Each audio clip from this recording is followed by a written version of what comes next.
Alors là, ce qui se produit, étant donné que c'est une interaction un petit peu, moi je dirais, avec médiateur, là, on va dire ça comme ça. On a, je pense, 3 ou 4 commentaires qui nous arrivent de la salle. Et après, ce que je vais faire, c'est que je vais passer la parole à Caroline, puis tu pourras par la suite, Kim, réagir. Puis si vous avez là-bas d'autres commentaires, continuez à nous les envoyer. Je vais vous aussi vous souligner que nous avons ouvert une page de commentaires sur le site de l'Oregon. En dessous de, si vous allez voir l'article complet là, qui annonçait le webinaire d'aujourd'hui, et on a ouvert une page de commentaires pour que vous puissiez, lorsqu'on aura terminé le webinaire, si vous voulez partager des idées, partager des documents, des liens URL ou autre chose, on va se référer plutôt au site web de l'Oregon. Ça va être plus facile que de se raccorder de nouveau sur la technologie via solution. Alors, Étienne, vous ne le verrez pas, là, vous allez entendre sa voix qui va nous reprendre les commentaires que nous avons eus dans la boîte de clavardage pendant que les exposés de Caroline et de Kim étaient en cours. Donc, premièrement, il y avait le commentaire de Sylvie Pagès, en fait, qui donnait une précision. On a parlé beaucoup, en fait, on a parlé du lac Mégantic. Elle voulait mentionner, en fait, elle voulait préciser que la MRC du Granit où se trouve lac Mégantic est la MRC de l'Estrie où il y a le plus de femmes candidates aux dernières élections. Donc, après la tragédie du lac Mégantic, autrement dit, où le leadership de Madame la mairesse du lac Mégantic a été mis en valeur, puis suite à ça, il y a eu plus de candidates. C'est ce qu'on comprend. Donc, deuxièmement, il y a Mme Gaétane Corriveau qui nous invite à voir le projet du groupe Femmes, Politique et Démocratie, simulation d'une séance du conseil municipal in situ, soit dans les salles des conseils municipaux des hôtels de ville. Il y aurait des résultats probants. Elle parle, ça s'appelle le projet Simulation qui a été expérimenté à Magog et à Drummondville. 58,1% des participantes se sont portées candidates alors que l'objectif était de 30%. Donc, ce sont des exercices, mais sont-ils, c'est Mme Gaétane Corriveau, sont-ils encore disponibles sur le web? Peut-on se connecter? Pouvez-vous nous envoyer un lien URL, que ce soit immédiatement ou par la suite sur le site de l'Oregon? J'ai mal compris de savoir si c'est un lien qu'on peut référer à l'ensemble des participantes aujourd'hui ou sur le site web pour que les gens aient voir et se familiarisent avec cette simulation-là, si elle est disponible. Oui, elle nous indique qu'il se trouve sur le site du groupe Femmes, Politique et Démocratie, au gfpd.ca. Donc, on pourra, par la suite, dans les échanges en fait, qui suivront la présentation, là, les communications, on pourra référer à ce projet-là. Si vous avez aussi, en fait, on vous invite aussi à soumettre à l'Oregon la documentation que vous avez à ce sujet-là. On a une plateforme qui permet de diffuser toutes les nouvelles qui concernent le développement régional, local, la politique municipale et les enjeux spécifiques qui touchent les femmes. Donc, voilà, vous pouvez continuer à nous partager ce genre d'informations-là. Puis pour les gens qui veulent le vérifier même tout de suite, c'est au gfpd.ca. C'est un projet qu'on peut déployer dans tout le Québec, en fait, c'est le groupe Femmes, Politique et Démocratie, essentiellement, ce que Gaétane nous précise, c'est que c'est des simulations qu'elles font sous commande, c'est une activité qu'elles peuvent mettre en place dans les différentes municipalités à travers le Québec. Donc, si vous êtes intéressé à organiser une simulation du genre, vous pouvez contacter l'organisme Femmes, Politique et Démocratie. Ensuite, un autre commentaire de Mme Véronique Barry. Elle dit qu'il y a un effort pour féminiser le texte de certains documents, notamment avec le guide mairesse ou maire, conseillère ou conseiller, pourquoi pas vous, réalisé par le MAMRO. C'est en lien justement les hauts commentaires sur pas la nomenclature, mais disons les postes, ben, en fait, le jargon fortement masculinisé, très masculin de l'univers politique au municipal, entre autres. Puis, donc, elle disait qu'il y avait quand même certains efforts qui se faisaient en ce sens-là, des efforts de féminisation, qu'on pouvait retrouver cette information-là dans un document produit par le Marmot. Je répète le titre, c'est mairesse ou maire, conseillère ou conseiller, pourquoi pas vous? J'ai un autre commentaire. Juste par question, est-ce qu'on répond, on en prend comme 3-4, puis après ça, Est-ce qu'on a terminé la liste? Parce que là, on a une réponse de Mme Corriveau qui dit que ces formations-là sont du groupe Femmes Politique et Démocratie sont disponibles. Ça, oui, sur le site, c'est disponible à qui veut prendre contact avec le groupe. Est-ce qu'il y a d'autres commentaires ou est-ce que on a là l'ensemble des Pour l'instant, c'est des commentaires. D'accord. Donc, à ce moment-là, oui, on peut y répondre, Kim. Mais je vais passer la parole à Caroline dans un premier temps, puis par la suite, je te la passe. Je trouve que c'est intéressant les commentaires.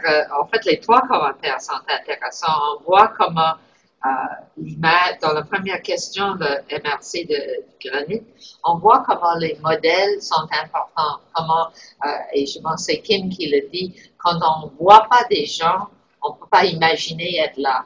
Et je pense que c'est extrêmement important, le rôle des personnes comme ça. Et aussi, je ferai le lien avec les mots, le féminiser les mots. Il y a tellement des études qui ont montré que quand les jeunes filles regardent les textes où on parle au masculin, ils choisissent toujours les images des hommes pour illustrer les textes. Donc, c'est pas vrai que le générique inclut tout le monde. Il y a tellement des études empiriques qui demandent que les mots au masculin sont illustrés toujours par les jeunes filles, par les gars. Et ils interprètent mère comme monsieur. Et donc, je pense que c'est effectivement vrai. C'est un domaine où il y a des données probables qui sortent partout sur l'importance de ça. Donc, c'est un enjeu important. Et je dirais, je trouve intéressant cette idée des simulations parce que effectivement, les groupes communautaires avec lesquels j'ai travaillé, c'est souvent la question qu'ils n'ont jamais été à l'hôtel de ville. Ils n'ont jamais même oser aller là, ils ne savent pas, ils ne se voient pas là. Alors, je pense que c'est une idée très intéressante de faire une simulation de comment on peut imaginer être facilement à l'hôtel de ville et dans la place du conseil, qu'il y a je trouve ça intéressant et je pense que pour beaucoup de personnes, le fait de jouer le rôle peut les donner l'idée que c'est possible. Et certainement, une des raisons qu'il y a tellement des femmes, je pense au niveau scolaire, c'est que c'était des femmes qui allaient pour leurs propres enfants, qui sont allées après ça à une comité, qui sont allées au conseil scolaire et qui ont vu que, franchement, ils feraient aussi bien, sinon mieux que la discussion qui était là, et qui sont entrés dans un sens comme ça, pas par imitation, mais en participant à des étapes. Donc, je trouve ça intéressant, les simulations, et je pense que c'est les jeux comme ça peuvent vraiment aider les gens de se mettre dans la place et de s'imaginer là. Merci. Alors, Kim? Je vais reprendre ces 3 commentaires. Je suis tout à fait d'accord avec Caroline. Dans le cas de Colette Roy-Laroche de Mécantic, c'est d'autant plus intéressant que c'est tellement énorme ce qu'elle a dû faire qu'une réaction aurait pu être de dire jamais je serais capable de faire ça. Puis la réaction a été différente de dire ah ben oui, on est capable de le faire, on va y aller. Et ça, c'est intéressant. Par contre, j'aurais une question pour Mme Corriveau. On parle effectivement de 58 ce qui est presque le double du 30 qu'on visait. Ça, c'est les candidates. Est-ce qu'on sait quel pourcentage a été élu? Ce serait intéressant à savoir. Peut-être qu'on peut y revenir à ça. Et oui, effectivement, le ministère des Affaires municipales a produit un guide qui s'appelle mairesse ou maire, conseillère ou conseiller. Mais la question concerne ça, c'est comme un espèce de guide. Ça serait intéressant de savoir pourquoi il ne féminise pas ou neutralise pas tout simplement les formulaires, tout le reste du documentaire, mais surtout pendant les campagnes électorales, tout ce qui s'adresse aux candidates et aux candidats. De façon générale, ça ne serait pas dur à faire. Je ne comprends pas pourquoi ça bloque à ce niveau-là. Et ce que ça entraîne comme conséquence, ou en tout cas c'est la même chose, c'est les médias qui recommencent tout de suite à parler de maire, à moins que tu aies une mairesse en tant que telle, c'est toujours candidat maire. Pourquoi on est encore avec ça en 2013, là? La question continue de se poser pour moi. Autrement dit, c'est qu'au moment où même le ministère des Affaires municipales et de Mamro ne féminise pas, ça contribue à disons, ancrer l'idée que la question de la place des femmes municipales, c'est la question de lobby et non pas la question centrale pour les institutions. C'est ça que tu es en train de dire. Mais je pense qu'on peut remettre de plus en plus en question la fameuse phrase que le masculin inclut le féminin. En fait, il l'ignore. Ça d'une part. D'autre part, moi, je poserais une question à Kim.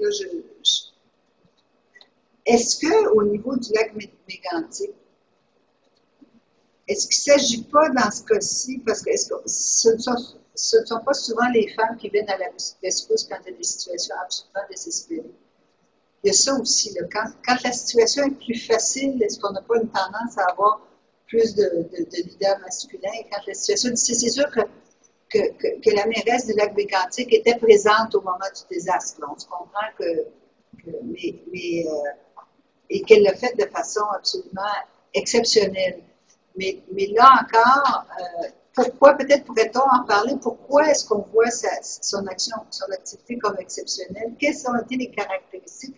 À part le fait, oui, je peux le faire, mais elle savait déjà qu'elle pouvait le faire. Qu'est-ce qui fait en sorte qu'on n'a pas comme exemplaire? Je ne sais pas qui voudrait répondre. Est-ce qu'on a d'autres questions? On va demander à notre voix off de nous donner les dernières questions, puis on continue le tour de parole par la suite. Donc, premièrement, il y a Nicole Neptune qui est, entre autres, webmaître du site web de l'Origan, qui nous précise qu'au fur et à mesure, là, les questions et commentaires qui sont destinés à être relus sont aussi mis sur le Twitter de l'Origan pour alimenter les discussions là, au fur et à mesure. S'il y a des gens qui sont sur Twitter qui préfèrent alimenter la discussion de ce côté-là. Sinon, il y a un commentaire de Marianne Garde-Marsan qui dit ceci. Il me semble qu'il y a actuellement moins d'engouement ou de financement pour les démarches participatives réalisées pour et par les femmes, comme les déclarations citoyennes ou les marches exploratoires.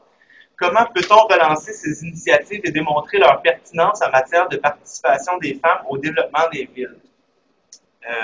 C'est la première question. La seconde vient de Mme Karine Galland, qui nous dit « Est-ce que vous connaissez des outils disponibles pour encourager ou former des femmes des milieux ruraux où il y a peu de modèles et peu d'opportunités d'initiation? » Donc, voilà les deux questions pour l'instant. Ah, puis il y a aussi... on va lancer là-dessus. C'est bon, parce que là, les gens se réchauffent, on s'habitue au modèle, donc on voit des questions surgir par chat. Alors, je laisse la parole à Caroline. Mais je dirais la première question, pourquoi il y a moins d'engouement maintenant pour les questions comme les déclarations citoyennes ou les marches exploratoires, c'est un peu, je dirais, en partie le contexte très général de la politique maintenant, qui est une sorte de message de difficultés économiques et donc il faut se rétrécir sur les dossiers de développement économique. Et je pense que la réponse, c'est de refuser ça et d'élargir les questions et de dire que justement, on a besoin de les marches exploratoires. C'est une excellente façon d'élargir les dossiers à les dossiers de la vie courante. Et je pense que je suis d'accord avec le commentaire parce que je pense que c'est vrai, c'est un peu difficile maintenant. Il y a une sorte de message très englobant sur l'importance de rétrécir les dossiers de développement économique. Mais je pense qu'il faut, et c'est peut-être un des avantages des groupes qui peuvent présenter ces questions-là au début, pas nécessairement au début, pas nécessairement via le conseil municipal, si votre conseil municipal est dans une période de relativement rétrécissement de dossiers, mais d'insister sur les questions de faire une déclaration, parce que je pense qu'il y a en même temps une énorme volonté de la population partout en Amérique du Nord, partout au monde, et donc on voit de Thaïlande à l'Ukraine, une énorme volonté d'être capable de parler et énorme pour le public de dire ce que le public veut dire.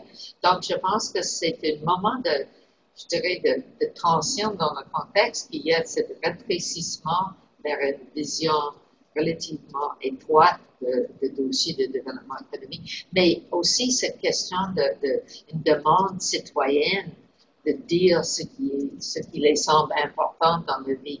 Alors, je pense qu'il faut essayer de se connecter à cette énergie de voix citoyenne et qu'on voit dans les modèles différents un peu partout en Amérique du Nord, mais partout dans le monde. Kim? Oui, moi, j'aurais tendance à prendre aussi le problème d'un autre côté. Par exemple, la marche exploratoire. Je me dis que en ce moment, on a énormément de modèles de femmes victimes d'attaques dans les rues, des choses. Ça, c'est quelque chose qu'on voit communément dans les films un peu partout. Or, on voit très peu les hommes qui sont dans la même situation, mais les gangs de rue est un bel exemple où est-ce que les hommes pourraient se faire attaquer aussi.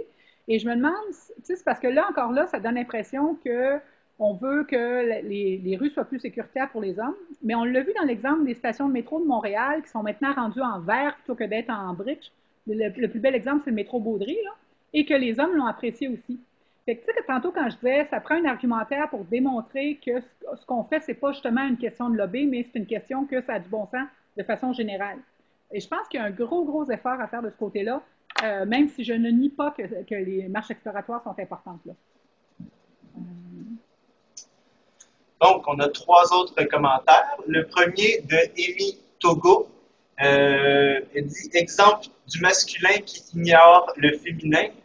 Nom des partis municipaux à Laval. Pro des Lavallois, parti au service du citoyen, nouveau parti des Lavallois. Il n'est jamais question des Lavalloises. Je suis entièrement d'accord avec la nécessité du langage épicène. » Ensuite, il y a Joanne Massé qui dit ceci. En Chaudière-Appalaches, nous avons l'ancien maire de Thetford Mines qui croit énormément au potentiel des femmes. Il a monté une formation spécifique pour les femmes qui aspirent à un poste d'élu. Il y a eu un premier groupe cet été et les femmes ont très apprécié. Puis ensuite, il y a Céline Breton qui dit « Le guide de la candidate produit par le réseau des tables de concertation des groupes de femmes est un très bon outil. » Voilà. Est-ce qu'il y a d'autres questions de débat, par contre, mesdames, messieurs, dames, qui êtes les participants au webinaire? Avez-vous d'autres questions pour les conférencières? Merci pour vos commentaires. Moi, je vais en poser une entre-temps. On parle, moi, je voulais vous re-questionner sur les liens entre les structures municipales, on va dire ça comme ça, et les groupes communautaires de femmes. Bon, c'est peut-être moins le cas dans les petites municipalités, mais je vais avoir une question plus spécifique pour les petites municipalités qui par la suite. Donc, on a parlé de l'adaptation, l'adaptabilité des femmes et des femmes qui intègrent des groupes de femmes à ce qui est la structure municipale aussi, toute la question de comment on fait pour soit se poser comme candidate, soit pour faire part de nos demandes au sein de l'appareil municipal. Par contre, moi, je me pose la question, et tu vas voir, Kim, ça va revenir à une des choses que tu dis aussi, du rapport des élus municipaux aux groupes communautaires de femmes et de comment ça évolue. Parce qu'on parle des femmes au niveau municipal de plus en plus, mais est-ce que cette césure-là entre les groupes communautaires et les personnes intégrant les structures municipales est-ce qu'il y a vraiment un rapprochement ou est-ce qu'il n'y a pas quand même là, deux mondes qui parfois s'ignorent et des fois, parfois même se rejettent ou encore se protègent un peu? Bon, enfin, comment se fait cette jonction-là? Je reprends un commentaire que tu as fait tout à l'heure, Kim, c'est parce que la question d'être dans une petite municipalité, et puis moi j'ai constaté la même chose, la question de même le féminisme fait part aussi, on est une femme qui s'affirme trop. Bon, là, on n'a pas de groupe de femmes organisées tout le temps. Des fois, oui, dans les petites municipalités, il y en a, mais dans les très petites, la plupart du temps, il n'y en a pas. Comment est-ce que ça a évolué dans ces dernières années? Où est-ce qu'on en est rendu? Parce que c'est souvent un rapport qui est un petit peu, disons, je ne vais pas dire difficile, mais c'est pas un rapport qui est tout à fait, j'aime pas le terme, mais disons naturel. Il y a quand même une certaine tension qui risque de se faire. Puis comment est-ce qu'on peut résoudre cette tension-là? Moi, je dirais qu'une des choses qui est arrivée, qui complexifie, je dirais, un peu les rapports, c'est qu'il y a énormément chez les groupes de femmes, et là je parle peut-être des plus grandes villes, mais il y a pas une fragmentation, mais il y a une spécialisation. Il y a moins de groupes qui touchent la politique municipale. Il y a des groupes qui s'occupent des femmes ayant des handicaps. Il y a des groupes qui s'occupent de la santé mentale des jeunes filles. Il y a des groupes et donc la ville ou les conseils municipaux, c'est là où parfois je pense qu'il y a le travail qui se fait bien avec des fonctionnaires, mais des fonctionnaires spécialisés. Mais pour les élus municipaux, je pense que ça peut poser des problèmes parce que ce n'est pas le groupe qui touche tous les dossiers de l'ancien temps, où je pense qu'il y avait souvent, je me souviens, il y a 15 ou 20 ans, il y avait beaucoup de groupes qui touchaient un peu politique municipale, femmes et politique municipale. Là, il y a, je ne dirais pas du tout des groupes communautaires de femmes. Mais il y a des groupes qui sont très spécialisés. Alors, si vous travaillez que sur les femmes, et je ne dis pas que c'est un petit dossier, mais sur les femmes ayant des handicaps, vous n'avez pas le même rapport avec l'ensemble du conseil municipal. Et je pense que c'est pour ça que souvent on voit une complexification des rapports, parce que c'est plus des rapports peut-être plus avec les fonctionnaires. Évidemment, les rapports entre les fonctionnaires et les groupes sont nécessairement un peu à la cachette, parce que les fonctionnaires doivent faire un peu attention de ne pas être en train de vis-à-vis les élus. Donc, il y a un rapport un peu moins visible, peut-être. Souvent très efficace et très, très bien, mais pas visible. Et donc, je dirais que c'est peut-être cette transformation, une des transformations qui correspondent à, je sais pas, la complexification de la vie en société. Il y a des enjeux beaucoup d'enjeux très, très spécifiques. Kim? Oui. Je pense que parmi les moyens d'action pour rapprocher les deux, il y a peut-être deux exemples qui me semblent fonctionner. En tout cas, ça fonctionnait à Montérégie. Le premier, c'est qu'à l'époque, à la CRE Montérégie-Est, à la Conférence régionale des élus, le Comité Femmes et développement régional de la Montérégie-Est, on avait décidé, nous, qu'on s'occupait de politique et d'économie à peu près uniquement. Et la table des groupes de femmes qui était présente aussi, elle s'occupait de santé et services sociaux. Parce que c'est deux approches qui sont complètement différentes face aux élus. Ce qui fait que quand il était question d'économie et de politique, on discutait directement avec la CRE, puis on soutenait les dossiers santé et services sociaux, que là, c'est plus la table des groupes de femmes qui défendait. C'est un exemple où ça a particulièrement bien fonctionné avec la CRE pendant plusieurs années. Là, les choses ont changé un petit peu, mais pendant, je dirais, 7-8 ans, ça l'a fait avancer beaucoup, beaucoup de choses. Puis au fur et à mesure que ça avançait à l'intérieur de la structure de la CRE, bien, ça a des impacts de façon générale pour les femmes aussi dans les dossiers santé et services sociaux. L'autre chose, c'est avec le centre de femmes, Main de femmes à Valleyfield, ce qu'on avait fait à un moment donné, il y avait un Femmes-et-Ville qui était là, et on avait fait un atelier avec les femmes sur c'est quoi la ville idéale à Valleyfield. Et là, c'était vraiment les filles, laissez-vous aller, il n'y a pas de limite, qu'est-ce qu'on fait? Et ce qu'on a fait, c'est qu'on a pris toutes les choses que les femmes disaient que ça prendrait pour la ville idéale, et on les a classées après selon est-ce que ça passe sous urbanisme, est-ce que ça passe sous transport, loisirs et tout ça, pour se rendre compte que la majorité des choses que les femmes voulaient, probablement, il n'y avait même pas de frais là-dessus, mais deux, que c'était des initiatives fort intéressantes pour la municipalité. Je vais vous donner deux exemples. Il y a 3 quartiers pauvres à Valleyfield. Bien, la demande qui avait été faite pour les quartiers pauvres, c'est d'avoir une fête dans un des 3 quartiers chaque année, une espèce de petite fête organisée, qu'ils pourraient organiser à la limite ensemble. La deuxième chose, c'est qu'à peu près toutes les femmes ont dit, ça n'a pas de bon sens que le camp de jour, le midi, les enfants doivent aller manger à la maison, parce que ça empêche les parents de pouvoir aller travailler, un peu comme une garderie, là. Suite à ça, la ville de Valleyfield a changé son horaire de camp de jour. Maintenant, les enfants mangent au camp de jour le midi, mais c'est toutes des petites choses comme ça. Puis dans le fond, ce que ça démontre qu'il y a beaucoup de préoccupations qu'on a, qui sont des choses vraiment intéressantes, puis que ça peut être changé. Puis à ce moment-là, la ville fait comme, ah oui, ça oui, ça non, ça oui, ça non. Et par ailleurs, je suis tout à fait d'accord avec Caroline qu'un des problèmes qu'il y a, c'est qu'on a beaucoup compartimenté les clientèles, et je déteste le terme clientèle là-dedans, mais en plus, il y a l'autre phénomène où, bon, si c'est des femmes handicapées, ça rentre dans les handicapés. Et là, on a toute la sensibilisation à faire pour que dans le monde qui s'occupe des handicapés, qu'on s'occupe aussi des femmes et pas juste des hommes ou de façon générale. Même chose avec les jeunes.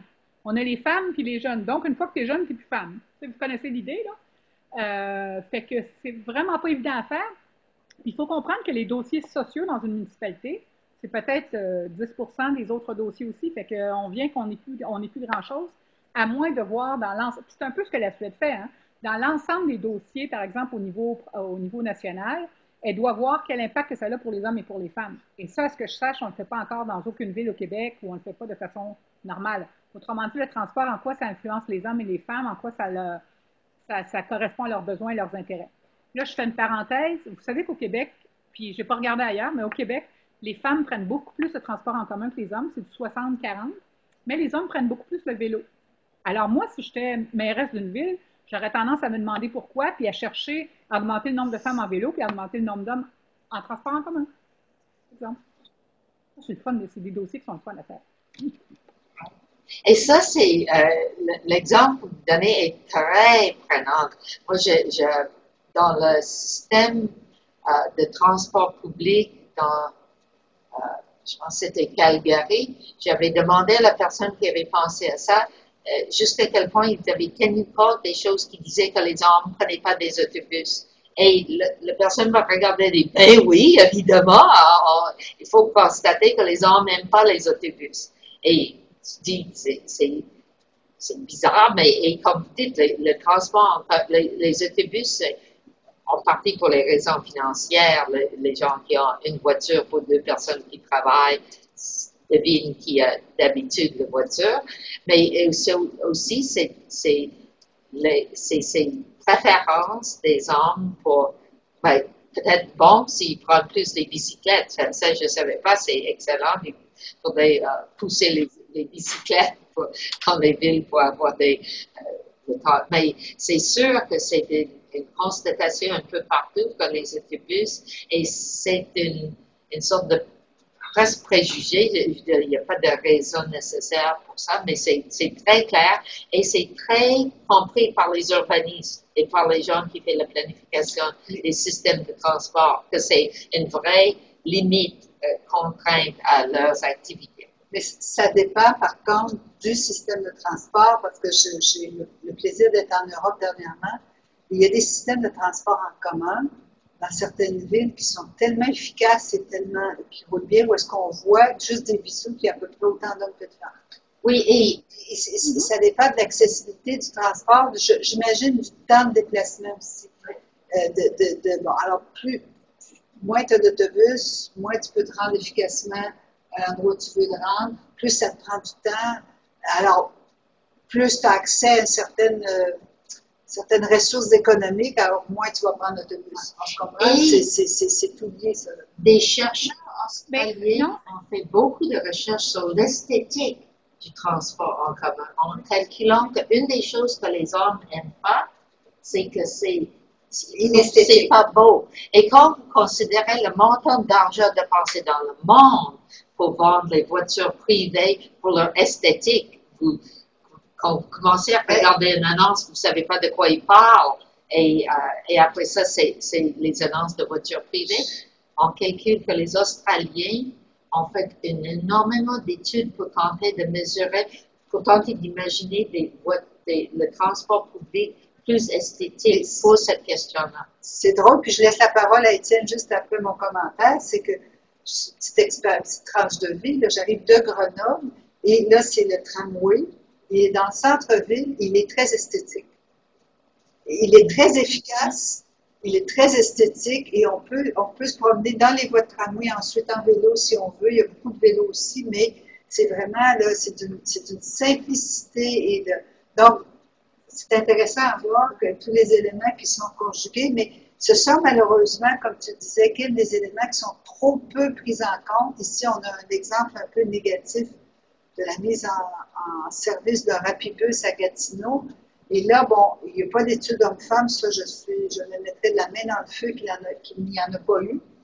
Mais on a même fait certaines erreurs en oubliant des banlieues éloignées, ce qui veut dire qu'on ne fait pas on a oublié, donc il y a une banlieue éloignée où le temps de transport s'est augmenté d'une demi-heure pour arriver au centre-ville avec la mise en service du rapibus, ce qui veut dire qu'on n'a pas fait les études fines de déplacement qu'on fait souvent dans les villes européennes, qu'on dit, que Caroline, tu nous dis, ont été faites en Australie. Et donc, on ne prend pas en compte et là je reviens à un thème central à la question de la municipalité, la question du temps et de l'espace, c'est-à-dire l'utilisation du temps et de l'espace, donc des déplacements. Et ça, c'est aussi quelque chose qui nous permet de mieux comprendre le rapport, non pas des femmes aux structures décisionnelles ou dans la structure d'expression de leurs besoins, mais dans l'utilisation des services qui sont mis en place par les municipalités, parce que ça aussi, c'est une question de démocratie, là. Si on ne prend pas en compte l'utilisation des services, puis là, on parle des camps de jour, oui, mais les infrastructures aussi, là, si on ne prend pas ça en compte, la démocratie, en fait, on paye tous, soit à travers, ou toutes, je devrais dire, à travers nos loyers et nos hypothèques, ou nos taxes municipales, pas les hypothèques, pardon, les taxes municipales, on paye tous et toutes nos services de façon égale, c'est le même prix, mais on en jouit de façon différenciée. Les temps de patinoire, par exemple, dans les loisirs, etc., c'est un autre